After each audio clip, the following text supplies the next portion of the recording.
สวัสดีค่ะเพื่อนๆกลับมาพบกันอีกแล้วนะคะสำหรับวันนี้นะคะเราจะมาถักดอกพุซซี่วิลโล่นะคะถ้าปุ๊กออกเสียงผิดยังไงต้องขออภัยด้วยนะคะ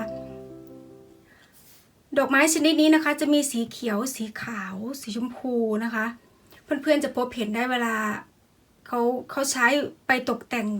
แจกันหรือกระเช้าดอกไม้หรือว่าช่อดอกไม้นะคะเอาไว้แซมนะคะลักษณะจะเป็นอย่างนี้นะคะอันนี้ปุ๊กถักเป็นสีชมพูกับสีขาวนะคะแซมด้วยสีเขียวนะคะเพื่อนๆสามารถเลือกสีได้ตามใจชอบเลยนะคะวิธีถักก็ไม่ยุ่งยากนะคะเพื่อนๆอาจจะถักเยอะๆอย่างนี้นะคะแล้วก็เอาลงแจกันก็ได้นะคะหรือจะเอาไปต่อยอดไปใส่ในแจกันดอกไม้หรือว่าตกแต่งชิ้นงานชนิดอื่นก็ได้นะคะเดี๋ยวเรามาดูอุปกรณ์กันนะคะวิธีถักไม่ยุ่งยากอุปกรณ์ก็ไม่เยอะนะคะเดี๋ยวเรามาดูอุปกรณ์กันนะคะว่ามีอะไรบ้างอุปกรณ์ที่ใช้นะคะปุ๊กใช้เป็นไหมDK อะคริลิกนะคะสีขาวแล้วก็สีน้ำตาลเพื่อนๆจะใช้เป็นสีชมพูหรือสีเขียวก็ได้นะคะอันนี้ที่ปุ๊กถักไว้แล้วนะคะ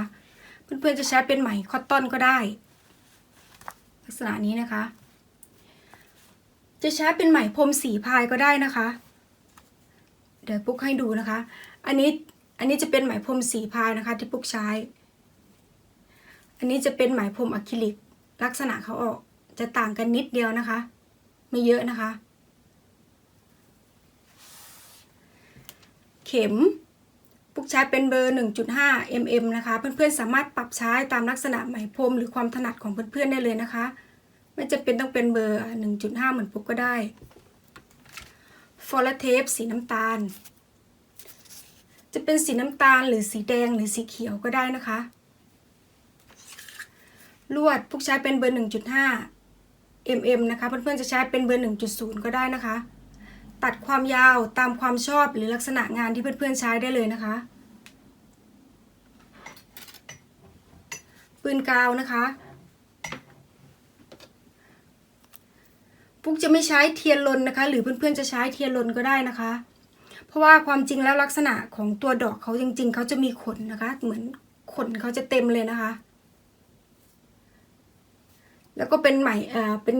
พรมสีขาวด้วยถ้าใช้เทียนลนเนี่ยไม่แน่นอนเดี๋ยวเรามาถักตัวดอกกันก่อนนะคะ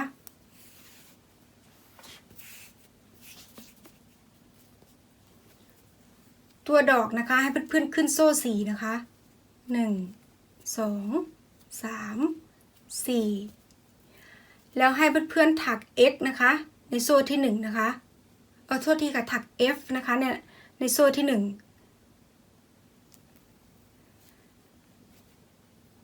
ลักษณะนี้นะคะถักทั้งหมด3ครั้งนะคะในหลักเดียวกัน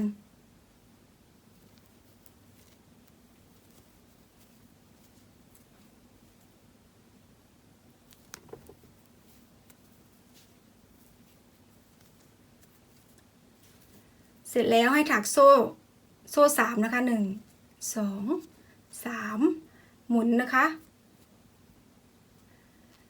แล้วให้เพื่อนๆถักใต้ห่วงนะคะเห็นไหมคะลอดใต้ห่วงอย่างนี้ครับปกติจะถักตรงนี้นะคะอันนี้ปุ๊กจะถักลอดห่วงนะคะเราจะรวบ3หลักให้เป็นหลักเดียวนะคะลอดนะคะดึงขึ้นลักษณะนี้นะคะแล้วก็หมุนพันหัวเข็มนะคะเกี่ยวขึ้นแล้วก็ปลดออก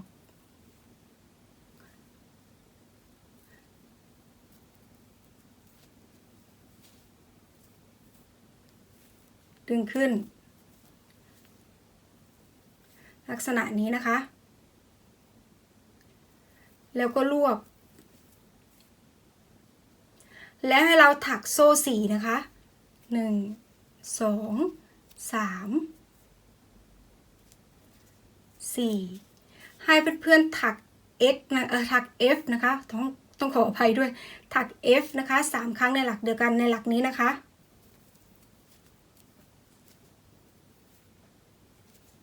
2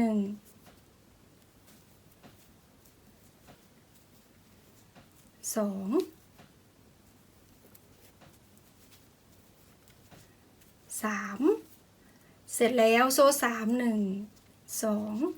3หมุนนะคะเหมือนเดิม เราจะรวบ3หลักให้เป็น1หลักนะคะ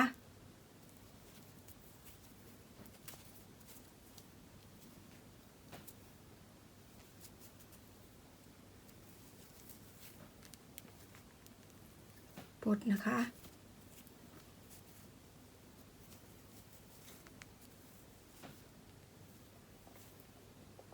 แล้วก็รวบโซ่นะคะแล้วให้เพื่อนๆนะคะปักหัวเข็มลงตรงนี้นะคะลักษณะนี้นะคะแล้วงานด้านนี้นะคะ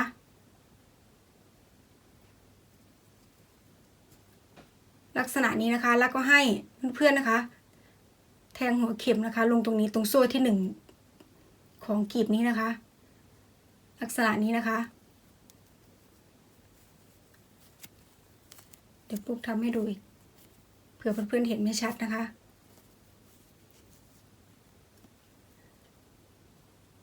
แทงลงไปตรงโซ่ที่เราถักโซ่แรกนะคะแล้วก็ดึงไหมออกมาลักษณะนี้นะคะรวบแล้วก็ถักโซ่นะคะไปทั้งหมด4หลักนะคะ4โซ่1 2 3 4เสร็จแล้วนะคะแล้วก็ตัด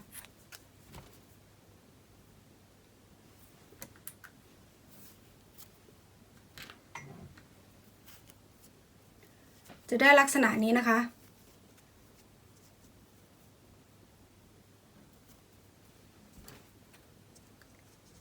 ตัดนะคะ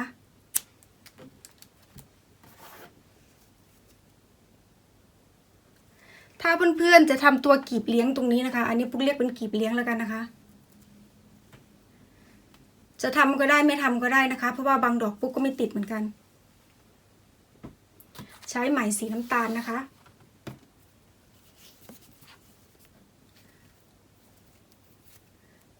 ขึ้นโซ่4นะคะ1 2 3 4ลักษณะนี้นะคะอาจจะเห็นไม่ค่อยชัดนะคะและให้เพื่อนๆถัก F นะคะไม่ต้องปลดหัวเข็มนะคะลักษณะนี้นะคะถักอีก1หลักนะคะถักอีก1ครั้งในหลักเดียวกัน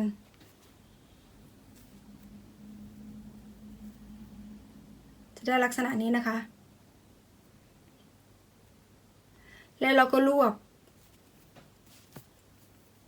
ถักโซ่1ลักษณะนี้นะคะแทงทิ่มหัวเข็มลงไปตรงนี้นะคะตรงที่เรารวบแล้วก็ถัก4ลักษณะนี้นะคะแล้วก็ถักโซ่4นะคะ1 2 3 4ที่ปุ๊กถักโซ่4นะคะเพราะว่าถ้าถักโซ่3ปุ๊กว่ามันจะลังเกินไปนะคะ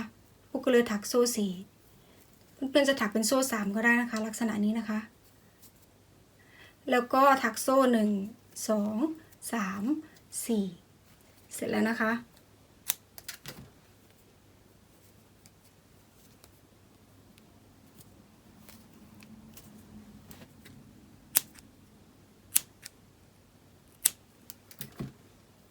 จะได้ลักษณะนี้นะคะ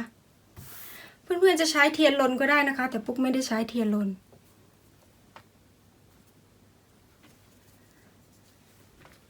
ให้เพื่อนๆใช้กาวนะคะใช้กาวอัดเข้าไปตรงกลางนะคะแล้วก็ติดเพื่อนๆจัดทรงได้เลยนะคะเพื่อนๆจะให้เขาอยู่ทรงลักษณะไหนลักษณะเห็นไหมคะเวลาเราอัดกาวเข้าไปนะคะเราก็ใช้มือเรานะคะทำอย่างนี้ให้เขาอยู่ทรง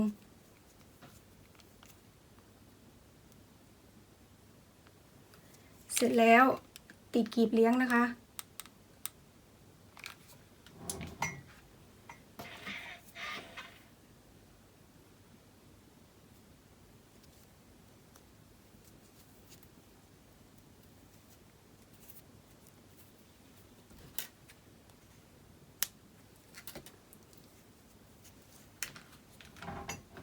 ถ้าได้ยินเสียงก็แก๊กๆต้องขออภัยด้วยนะคะ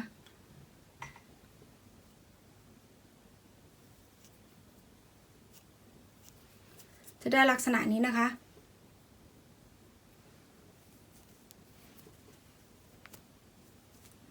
วิธีประกอบ เราจะใช้กี่ดอกก็ได้นะคะ ความจริงลักษณะเขาจะเหมือนดอกพุธหรือดอกมะลิดอกตูมนะคะใช้โฟลเทปนะคะที่เราเตรียมไว้พันอันนี้ปุ๊กจะพันให้ดูสัก4-5 ดอกนะคะ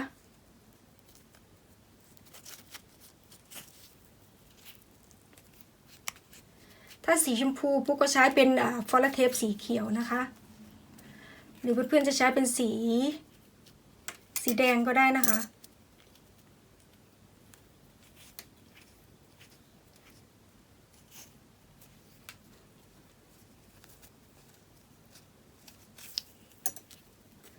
เพื่อนๆจะใช้เป็นสีขาวล้วนเลยก็ได้ไม่ต้องแซมสีเขียวก็ได้หรือจะใช้เป็นสีเขียวอย่างเดียวก็ได้นะคะถักเยอะๆแล้วเอาลงแจกันสวยนะคะเวลาปุ๊กตัดลวดยาวแล้วมาประกอบให้ดูมันจับยากนะคะลักษณะนี้นะคะสีขาว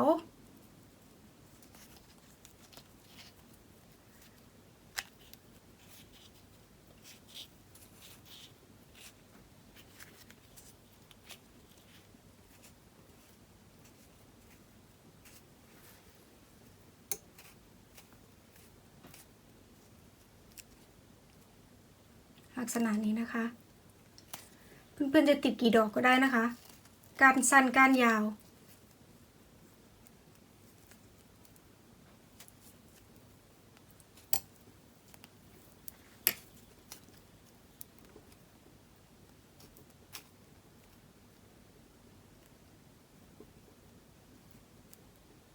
ลักษณะนี้นะคะให้เพื่อนๆนะคะประกอบไปตามที่เพื่อนๆต้องการได้เลยนะคะกี่ดอกอันนี้ปุ๊กประกอบให้ดูคร่าวๆนะคะเพราะว่าถ้าปุ๊กประกอบยาวเกินไปเนี่ยมันจะตกเฟรมนะคะลักษณะนี้นะคะถักเยอะๆแล้วก็เอามาประกอบจะได้ลักษณะนี้เป็นวิธีถักที่ง่ายนะคะแต่ถ้าเพื่อนๆถักเยอะๆแล้วเอามาประกอบเข้าใจกันนี้สวยนะคะถักหลายสีก็ได้ยังไงก็ฝากคลิปวิดีโอนี้ไปด้วยนะคะถ้าผิดพลาดประการใดปุ๊กก็ต้องขออภัยไว้ณที่นี้ด้วยเดี๋ยวเรากลับมาเจอกันคลิปวิดีโอหน้านะคะสำหรับวันนี้